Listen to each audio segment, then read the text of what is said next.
Welcome, welcome to It's Okay. It's okay to talk golf. And I'm your host, Kay McMahon. And we have a great show lined up for you today. We're going to talk a lot about the history of golf. We're going to talk about the rules of golf. We're going to talk about instructional pieces, which are going to be very, very simple. And of course, we're going to have some very interesting interviews of who's who in golf. I think you're going to find them very fascinating. So stay tuned. Let's get started. At the sports desk at WKAY TV is now open.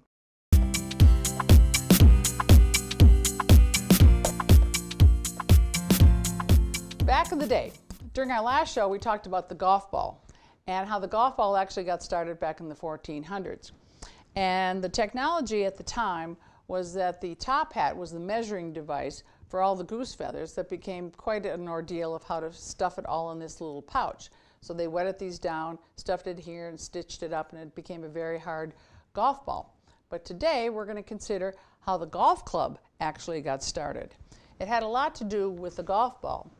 But today we're going to talk about the technology of this, how we got from this back to this. So we're going to start in the 1400s, and we're going to talk about the golf club and how the golf club went from this to this. So we're going to start in the 1400s when it really started with a stick and a rock back in Scotland.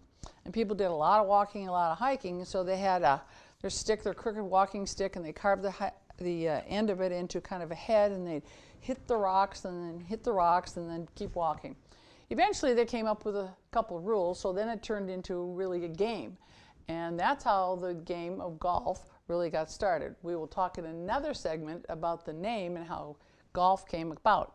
But for now, we're going to talk about the club.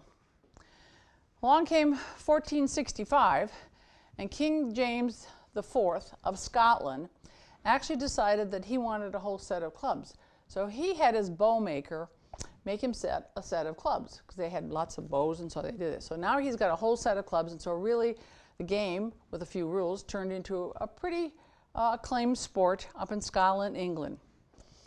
By the 1500s, it got a little bit, the shafts were made out of hazel and ash, which was actually a little bit more flexible, and so they still had wooden heads that they actually just tied on with leather to the end of their sticks. So it really became their more flexible shafts.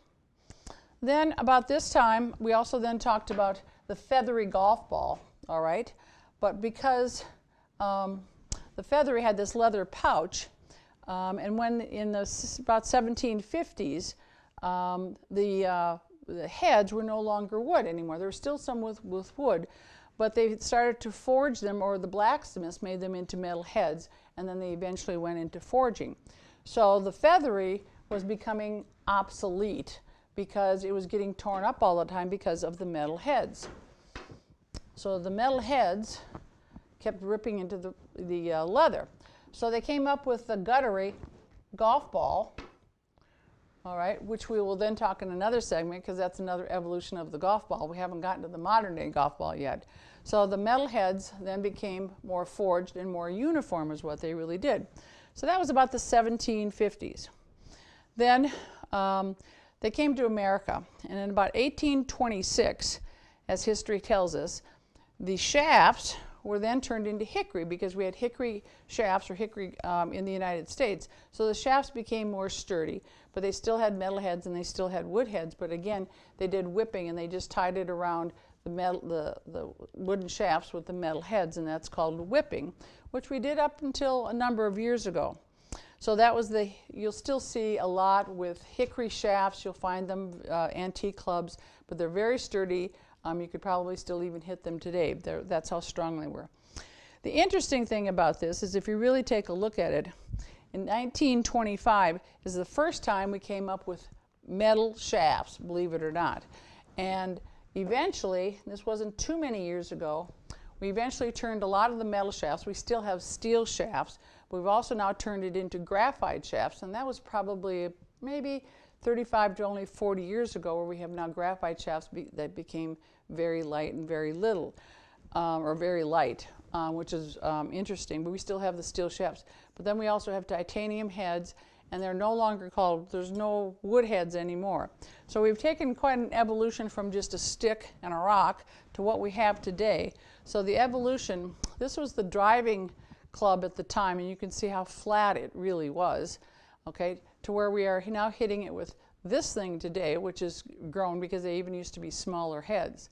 So if you ever get a chance to try to hit a driving iron compared to this, you'll see that it was quite a difference in how far you can hit the golf ball. So evolution has really made it quite a bit of a difference.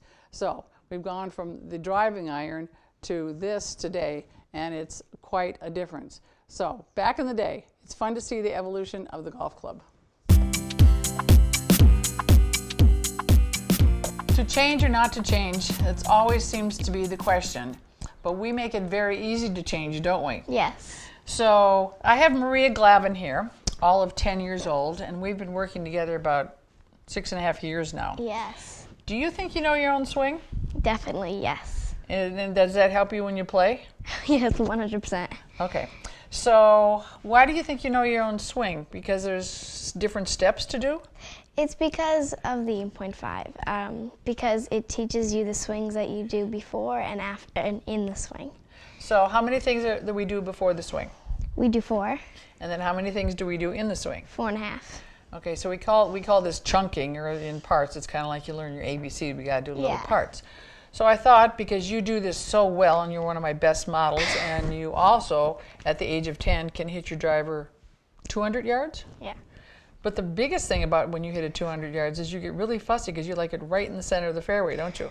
You don't like to be 5 yards off, but it's because you practice your parts all the time. So let's go through the parts with our viewers. Do our grip, then we step in, set the club on the ground, then we set our feet, okay? So those are the first 4 parts that we call GCAP. Yes. Grip, club head, alignment, and our posture is automatic. Automatic, yeah. Automatic, right? I've never had to think about it once. Ever had to think about it once? Yeah, no. All right, that's great because it's more that can declutter this, right? Yes. Okay, so let's do that one more time, and then we're going to go through the swing, the parts that you do. All right, so you step into it again. Okay, very good. Okay, position 1 is we always talk about this like the letter Y. So we're going to take it and do position 1, which is your Y, which is the turn or the takeaway. We're going to do position 2, which is now the L. Your back arm is the L at the top. Okay, then it comes down to 2.5, which we call the elevator. Okay, that's lag, creates power, doesn't it? Yes. Okay, and now you're going to come to position 3, which is right through impact, and we have another Y. That's very good. That's what's called extension, all right, or the width of the swing, and then we'll do position number 4. So we have to do a lot of drills this way, don't we? Yes. Do you like doing drills? No. Okay, but do we do them anyway? Yes. Yes. Okay, so let's do another position. So we're going to turn you this way, and we're going to face this way, and we're going to do that all over again so we get a couple different views for our viewers. All right, so we're stepping in, setting the club head, and we align our feet. Posture's automatic. Can you do position 1? Good. Can you do position 2? Very good. 2.5, which is the lag, retains the angle. Then go out to 3. Hit the ball. Very good. And then we're going to do position 4, which is up over your shoulder, and you have that super high, nice, wonderful finish. All right, let's do it one more time. Step over this way, okay? And we're going to do it again, so we get the view from the opposite side. All right, we did move the golf ball a little bit. All right, stepping in one more time. Great. Set the club head, set our feet. Position 1 is the turn or the takeaway. Good. Position 2. Good. 2.5. Comes down, retains the angle, stays on plane, out to extension, and then we do position 4 to a nice high finish. So we do this time after time after time. We don't do it fast, do we? No. No. And then we don't do it fast because the slower we do it, the faster we learn it. Yes. And you know your own swing. Yes. Okay, and we still do, even though you don't like to do it, you still do them, don't you? Yeah. Do you think you do a lot every day or every week? I think they're a really good reminder of what your swing is like. It's almost like the mannequin and how you're supposed to do it, like the perfect way to do it. Very like your good. role model or whatever, like the swing. Like, what'd you say, like a role model? Yeah, like the swing, like for your actual full fast one. For your fast one. And so then after we do the parts, we put it in a blender, so then we make smoothies out of it, and then we do it really fast. Yeah. Very good. All right, you did terrific. Thank you. You're the best.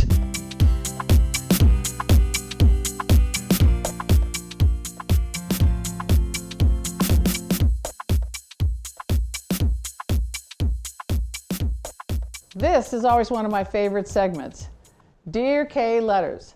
So let's listen to our first letter of the day. Dear Kay, it never fails when I play with my pals and I top the ball. The first thing out of their mouths is, keep your head down, we'll watch the ball. I don't get it. What do you think I'm doing to make them say this? From Despondent in Dalton. Dear Despondent, this is a great question. This is what we hear all the time about keep your head down, we'll watch where the ball goes, keep your head down. It is total fallacy. It has nothing in the world to do with why you top the golf ball. We're going to figure out why you top the golf ball and show you what actually happens, but it has nothing to do with keeping your head down. We're actually going to want to keep your head up. So how we're going to start is not talking about your head, but we're going to talk about the club head and how the club actually works to top the ball and what you're actually doing to do that. So the loft of a club is actually what gets the golf ball airborne. But oftentimes your brain is smarter than you are. And so what actually happens at impact to top the ball is the leading edge is like a knife. And so if I tip the shaft backwards, we think that's going to increase the loft subconsciously. What that actually does is the leading edge now comes up and actually tops the ball because it's not hitting the center of the club face. So when you do that, the golf ball doesn't get any loft and just goes straight across. We actually want to not flip it backwards. So the flipping at impact is what causes the golf ball. And I'll show you what it actually does to your body, that why your friends then say you've lifted your head. It has nothing to do with your head. It has to do everything with what the club head and your hands are doing at the opposite end of the grip. So we'll show you what that looks like. So this is what actually happens at impact. And remember, it has nothing to do with this head other than the way you're thinking about it. So what actually happens is when I get to impact, we suddenly then flip our wrist just slightly. This gets bent here, but as you can see, when I flip my wrist here, it actually looks like I'm tipping backwards, so that it looks like I'm doing a little bit of this. So my weight actually gets back here. Sometimes I'll fall backwards, and your friends will say, it looks like your head's coming up, because all of a sudden this side gets high, this side gets low, and you will top the ball because there's too much tilt. But the cause, okay, is not your head. The cause is that I flip at impact, and that tilts me backwards, put my weight backward. So what we're looking for is that when we come through, we actually want to have what we call shaft lean, or my hands stay ahead of the club head. What that does is it keeps the leading edge flush to the ground, and you will hit the ball a lot more solid.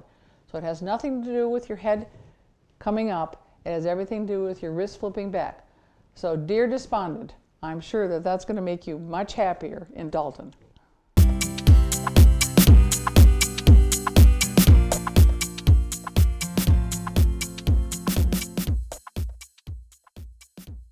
Do you know that in the rules of golf, there are 2 rules that affect an awful lot of players, especially in our casual everyday golf? And those are the 2 rules that I really want to talk to you about today. There are 34 rules in this rule book, but there are 2 that really affect a lot of players. One of them being, you have to play the ball as it lies. You do not. Those less experienced players, newbies to the game, always come to me. I hear this all the time. I have to play the ball as it lies. Typically, the ball rolls in a hole, so they're trying to play it out of this divot. They therefore top a lot of golf balls. I say you do not have to play the ball as it lies. You do not ever have to play the ball as it lies. You can roll it over, what we call winter rules. You can even tee it up in the fairway if you like, because what we want you to do is to be able to get the golf ball airborne and more successful. And people say, but that's what it says in the rules of golf, that you have to play the ball as it lies. I say, well, if we're playing by all the rules, are you even keeping score? And they go, no. So I say, why do we have to play the ball as it lies? Well, you have to. Well, if I'm getting a bunker, I have to stay in the bunker, or I have to play the water hazards. I said, no, you don't. You can change the rules according to your level of play. Now, if you're playing tournament golf, we do have to play the ball as it lies, as I would in a U.S. Open. But for now, you do not have to play the ball as it lies. That's the first rule I want to talk about. The second rule is even more important, and this is one I hear all the time, especially for the less experienced, the newbie golfer, even kind of the mid-range golfer, is you're always getting advice from that helpful Harry or that partner of yours that's coming along that's giving you all this advice. In the rules of golf, if you give or take advice, it's a 2-stroke penalty. So you can then use that rule to help you not have to listen to that helpful Harry that's giving you all that advice, because you sometimes get too much stuff in your head. It all gets decluttered. So invoke that rule. If you give or take advice, remember, assess them, a 2-stroke penalty. I think that'll help you feel a whole lot better about the rules of golf and how you will play and be much happier.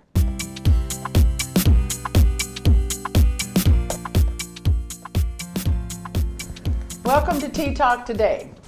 We are going to do something very different today, and I have a very special guest. 10-year-old Maria Glavin has had a lot of questions of me, and we've known each other since she was 4.5, and she's all of 10 years old now. And she's wanted to interview me. So we're going to do an interview with Kay today. So, Miss Maria, welcome to Tea Talk. I am so glad that you're here today. Yes, I'm so excited to be here today, and I do have a lot of questions. Well, let's start with one of your first questions. I'm glad you're one of my co-hosts. So what kind of questions do you have for me? Well, my first question is, how did you start playing golf?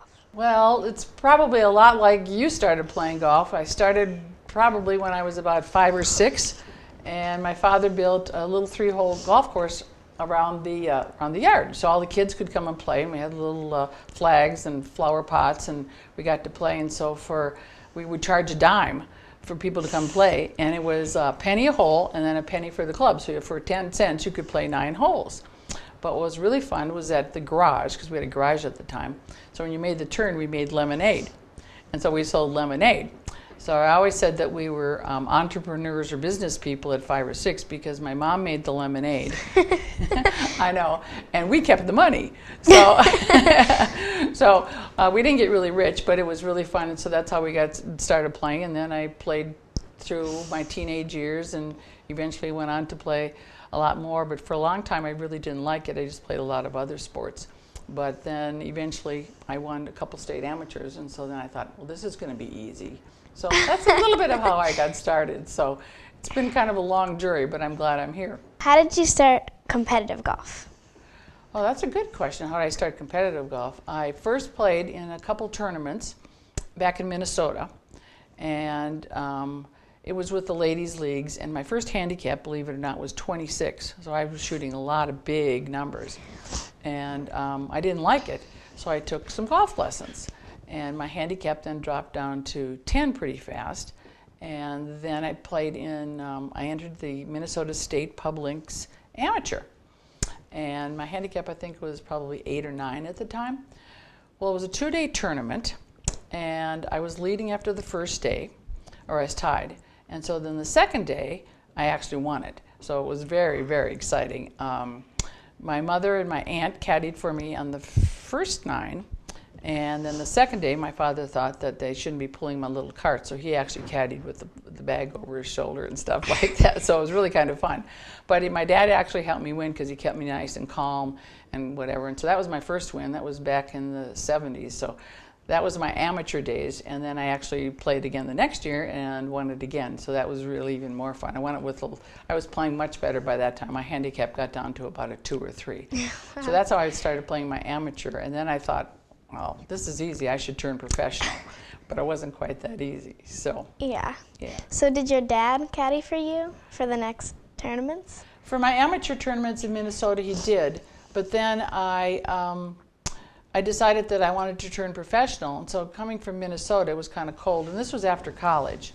So after college, I decided that I bought a Volkswagen van. And I traveled, I traveled out to California. And so in California, my dad wasn't out there then. And so I played amateur tournaments out there. and my whole intention was to get better and to turn professional and to join the LPGA tour, which is another whole story. So it was kind of interesting how that all happened, but it's kind of interesting because the tournament yesterday was at Pebble Beach, okay? And that's when I went to California. It was really fun because we played Pebble Beach, and that's where the state amateur was. So I got to play Pebble Beach probably 6 or 7 times as an amateur. And people will always laugh because it's very expensive to play Pebble Beach now, like $450. But at the time, we could play 6 or 7 rounds, and I played for $25, which was, yeah. But I had some good caddies when I did, as an amateur, when I did play Pebble Beach, and I got all the way to the semifinals.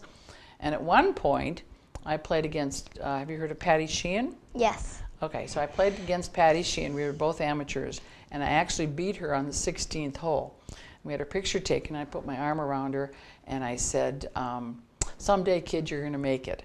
And so she's actually in the Hall of Fame now, so you even know who she is, and she's actually been on our Instagram page, too, congratulating you on your play, right? Yeah. Okay. So what advice would you give your younger self when you were playing like amateur? That's a very good question. My younger self, I probably would have wanted to play more. There were a lot of years that I didn't play, like when I was 12, 13, 14, 15. I played with my mother, but I kind of didn't really want to have to go out and play because I wanted to play everything else. I wanted to play football and baseball and, you know, soccer and field hockey and every other sport. So my younger self, I wish I would have played more, and I wish then that there would have been more competitive opportunities for me to play. You have a lot of competitive opportunities now. I don't have that many, or I didn't have that many as my younger self. So I was just glad, though, that my parents got me exposed to playing golf. So that was a good question. Yeah. So what is like your best or favorite golf tip to like anybody? Well, you hear all the time, keep your head down, right? Yes. Okay. Are we supposed to keep our head down? No. No.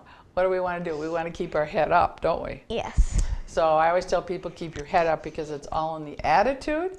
Remember how we come up, and I always say, no matter what kind of a shot you're having, one of my first instructors would say, no matter what kind of a shot you're having, you want to come up, keep smiling, because you don't want your opponents to know what it is. We have to remember it's a game. So that's one of my best tips, is that you really, it's just, if you have a bad shot, you have a bad shot, and if you have a good shot, you have a good shot. So it's always just about having fun. So I think that's, don't keep your head down. We want to keep our heads up. So how do you like keep the mindset of not being like, I hit a bad shot and now I have to keep calm, instead of like going around and throwing my club everywhere? Well, that's a good question. It takes a lot of practice doing that, because what you really want to, you do want to throw your club, but what that really does is, all you do is learn how to throw your club better, right? And all that does is, it's called an anchoring system. So if you throw your club, that means you probably will do it again. So you really don't want to do that again. So you want to come up and actually come up smiling. You can always go to the practice range afterwards and fix those shots. So it does take some practice, because you don't really want to get mad. It's just a bad shot. And if you do get mad, I promise you'll do it again. But if you come up smiling, I promise you won't do it again. What a great interview with Maria. She had so many questions for me. So that was the first half of my interview. So look forward to the second half of it in another episode, where Maria is going to ask me a lot more questions about teaching. It's going to be very interesting. I'm Kay of Education Golf, and I want to thank you for being here today. We've had a lot of fun and a lot of great topics. So until the next time we see each other, as I always say, remember, keep your head up. The scores will come down, because it's all in the attitude.